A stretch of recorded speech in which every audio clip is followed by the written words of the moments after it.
तो हेलो दोस्तों, होप आप सब अच्छे से होंगे एंड आई होप कि आप लोग अपने करियर को लेके ज़्यादा परेशान नहीं होंगे। आई मीन ऑफ कोर्स आप लोग कंसर्न होंगे, स्पेशली वो जो फाइनल ईयर स्टूडेंट्स हैं। एंड स्पेशली मैं उन लाखों स्टूडेंट्स की बात कर रहा हूँ जो आईआईटीज़ एनआईटीज़ में नहीं बल्कि स्टेट कॉलेजेस या बाकी यूनिवर्सिटीज़ में हैं, जो लोकल कॉलेजेस या ऐसे कुछ होते हैं। ऑब्वियसली आप लोग समझ होंगे मैं किसकी बात कर रहा हूँ, राइट।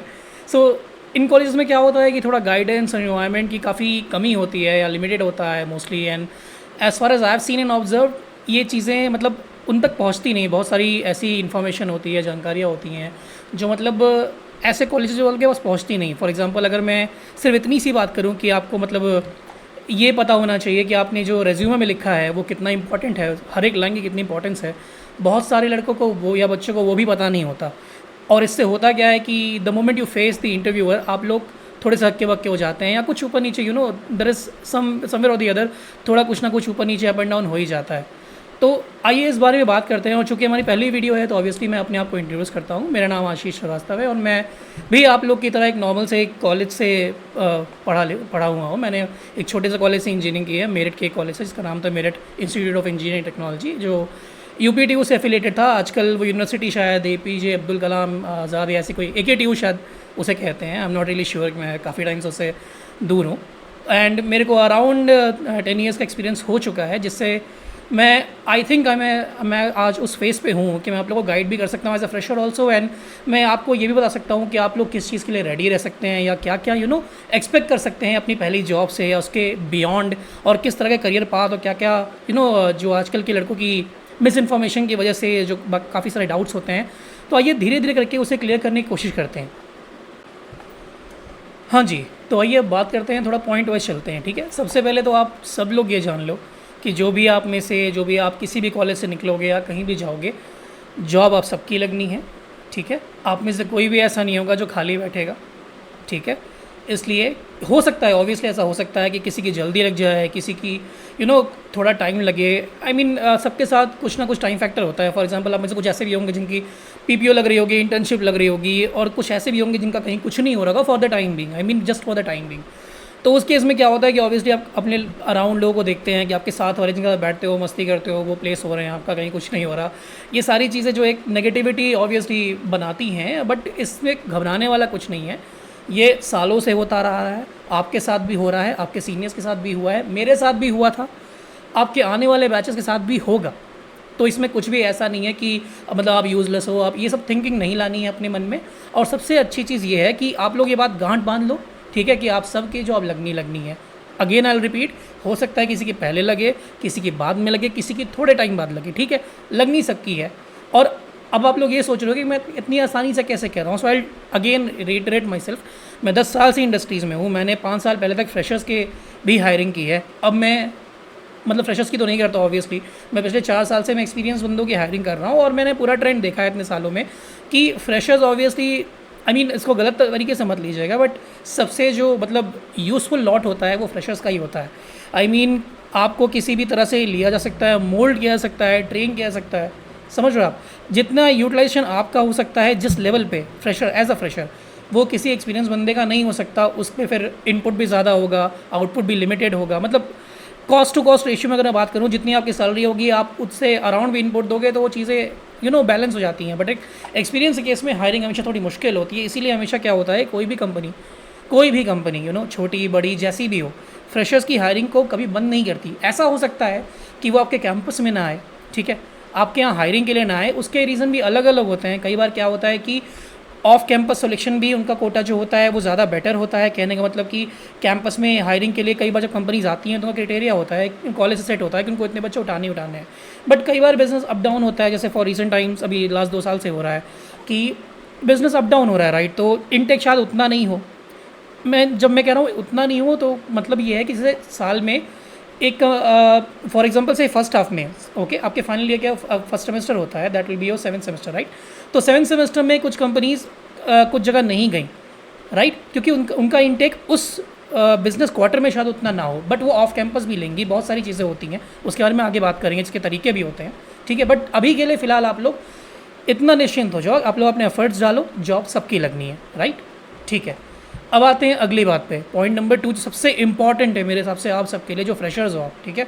वो है आपका रेज्यूमे। व्हेन आई से आपका रेज्यूमे, इसका मतलब ये नहीं कि आपका डिज़ाइन कैसा हो, उसमें ब्लू टेक्स्ट और वो blue background, dark grey background, ये सब चीज़ें कोई भी इंटरव्यूअर सिर्फ नज़र से देखेगा, उसके बाद वो ऐसे इट विल बी लाइक हाँ चलो अच्छा है, it will be something like that. उसके बाद कुछ नहीं। उसके बाद मैटर क्या करता है कि आपने रेज्यूमे में लिखा क्या है, point two point, I mean point two point. Okay, मैंने से पॉइंट टू पॉइंट आपको ये इंश्योर करना होगा कि आपने जो अपने रेज्यूमे में लिखा है वो एटलीस्ट एक एवरेज लेवल तक आपको आता हो, राइट।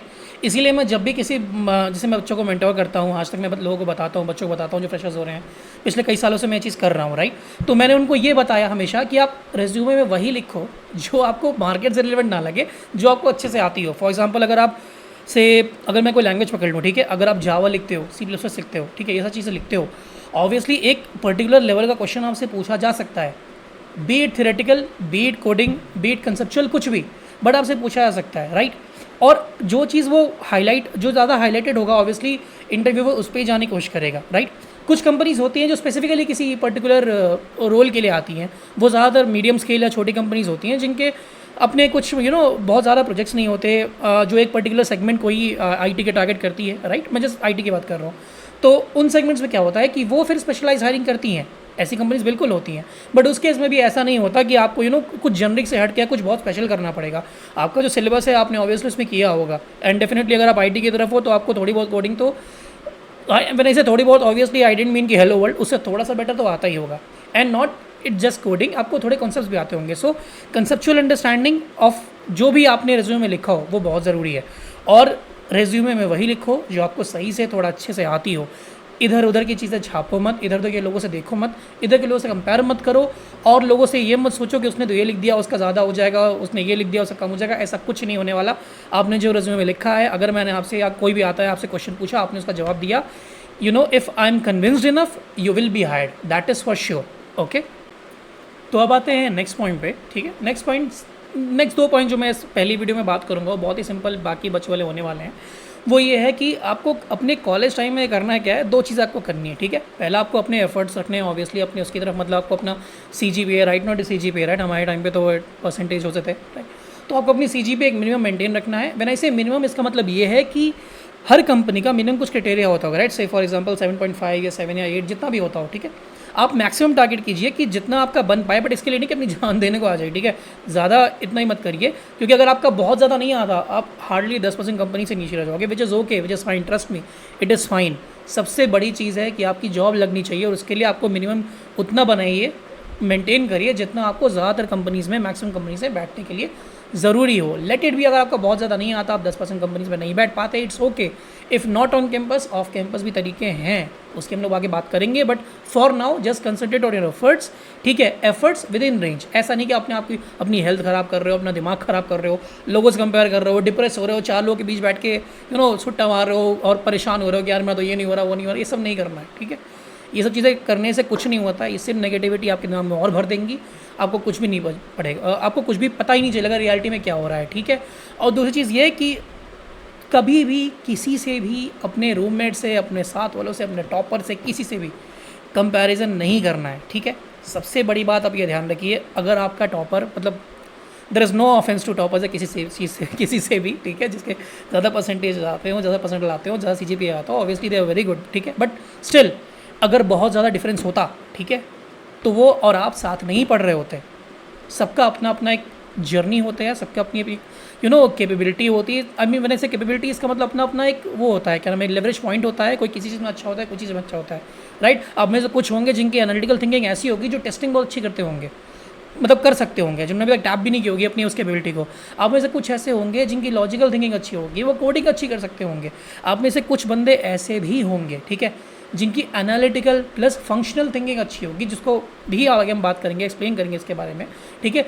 इस थिंकिंग वाले लोग ऐसी जॉब्स करते हैं, जैसे बिजनेस एनालिसिस हुआ, एंड प्रोडक्ट मैनेजमेंट हुआ, बहुत सारी चीज़ें हैं। It's not just coding, right. IT is not just coding.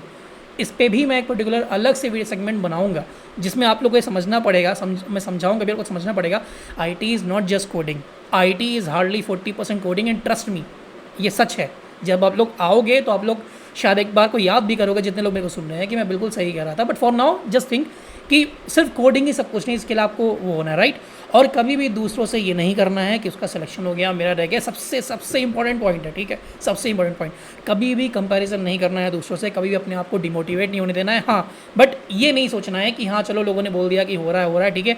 अपना एफर्ट ज़रूर रखना है पूरा, अपने एफर्ट्स में कमी नहीं रखनी है, मोटिवेटेड रहना है। उसके बाद जो होगा सब हो जाएगा, कुछ भी बुरा नहीं होगा। अगेन, किसी का पहले हुआ, किसी का बाद में होगा, सिर्फ इतना ही डिफरेंस आएगा। और सबसे आखिरी पॉइंट, सबसे लास्ट जो आखिरी पॉइंट है वो ये है कि मैं सालों से देख रहा हूँ ये लड़के लड़कियाँ आजकल यूट्यूब पे बहुत सारे वो हो गए हैं, जिसकी वजह से मैंने जिन लड़कों को मेंटोर किया, जितने बच्चे मेरे साथ हैं, ठीक है, वो मेरे से कहने लगे कि मतलब मैं ऑफलाइन भी लोगों से बैठा रहता हूँ, मैं डिस्कॉर्ड पे बैठा रहता हूँ, लोगों के साथ, लड़कों के साथ बैठा रहता हूँ आज के कॉलेज में। उनको वो मेरे से ऐसे क्वेश्चन पूछते हैं कि भैया मतलब ऐसा है कि मेरे को ये नहीं आता तो मेरा क्या होगा, मेरे को डीएसए नहीं आती मेरा क्या होगा, मेरे को C++ नहीं आता मेरा क्या होगा, मैं एक प्रोग्राम नहीं बना पाता हूँ मेरा क्या होगा, ठीक है। ये चीज़ें जब मैं कभी यूट्यूब पर जाता हूँ एंड मैं पूछता हूँ कभी सब चीज़ें लग कैसे रही हैं, तो मेरे को रेफरेंस में अलग अलग तरह के इन्फ्लुएंसर्स के वीडियोस देते हैं जो इंडस्ट्री में हार्डली 1 या 2 साल बिताए होंगे, उसके बाद वो चल पड़े अपनी इन्फ्लुएंसर जर्नी पे, ठीक है। उन्हें रियलिटी कुछ नहीं पता, उन्होंने एक लेवल के आगे कुछ देखा ही नहीं, ठीक है। उन्होंने एक्चुअली में IT और बिज़नेस समझा ही नहीं, सिर्फ वही देखा जो ग्राउंड पे सब कोई देखता है। उन्हें एक्चुअली में कुछ खास पता नहीं है, ठीक है। वो ऐसा कुछ भी नहीं सिखा देंगे जो आप लोग को नहीं आता। और जो भी वो कुछ बेचते हैं, सेल करते हैं, कोई भी कोचिंग मटेरियल या कोई भी ट्रेनिंग मटेरियल, किसी भी चीज़ में पढ़ने की ज़रूरत नहीं है। हर वो चीज़ 10 साल पहले तो नहीं, आज आपके हाथ में फ्रीली अवेलेबल है। आप उसको इंटरनेट से सब कुछ फ्री सीख सकते हो, आपको किसी भी चीज़ पे पैसा देने की ज़रूरत नहीं है, जस्ट फॉर इनिशियल टर्म्स, ठीक है। उसके बाद ऑब्वियसली स्पेशलाइजेशन की बात आती है, वो बाद की बात है। बट कुछ भी चीज़ सीखने के लिए आपको किसी की एक मेंटोरशिप, एक guidance, a different thing, but आपको किसी का कुछ कंटेंट खरीदने की या सब खरीदने की ज़रूरत नहीं है। अगर आप अपने आप को सेल्फ मोटिवेटेड और सेल्फ डिसिप्लिन रख सकते हो तो आपको किसी भी हर चीज़ आज अवेलेबल है फ्री। ये आपको ज़रूर ध्यान रखना है, क्योंकि भाइयों इंटरनेट पे मीम्स के अलावा भी चीज़ें होती हैं, ध्यान रखना है इस चीज़ का, उस चीज़ को एक्सप्लोर करना है, ठीक है। तो चूँकि पहली वीडियो इसमें ज़्यादा लंबी नहीं करूँगा इसको, इसलिए अभी के लिए तो फिलहाल मैं इसको यही छोड़ रहा हूँ। बट डेफिनेटली आप में से जो भी 10-12 लोग हैं, जो भी, ऑब्वियसली पहली वीडियो तो बहुत ज़्यादा नहीं जाएगी, बट जो भी देख रहे हो, लेट मी नो अगर कोई क्वेश्चन हो या कुछ भी हो, ठीक है। जो भी, I definitely try, not just try, I definitely clear them out, ठीक है। और ऑब्वियसली अब मैं वीडियोस बनाता ही रहूँगा, तो मैं हर चीज़ को क्लियर करता रहूँगा। आज ऑब्वियसली मैं बहुत लंबी वीडियो नहीं बना सकता, तो हर चीज़ एक वीडियो में कवर नहीं होगी, बट नेक्स्ट वीडियो में डेफिनेटली मैं आपको कुछ और बताऊँगा, कुछ चीज़ें। सबसे पहले तो मैं आप लोग को ये समझाऊंगा कि IT एक्चुअली में है क्या, और आपको एक्सपेक्ट क्या करना चाहिए अपने करियर से, और आपको किस चीज़ के लिए रेडी रहना चाहिए, राइट, ठीक है। तो आई होप कि एटलीस्ट इनिशियली एक फर्स्ट के लिए आपको ये वीडियो ठीक लगा होगा। अगर कुछ क्वेश्चन है तो let me know and will go further on that, okay. तब तक के लिए good bye and all the best. And डरना नहीं है, मोटिवेटेड रहना है, एफर्ट सारे रखने, एफर्ट्स अपने पूरे रखने, राइट, दैट्स इट, बस। बाकी सब रब रखा, सब सही होगा, ओके। चलो बाय।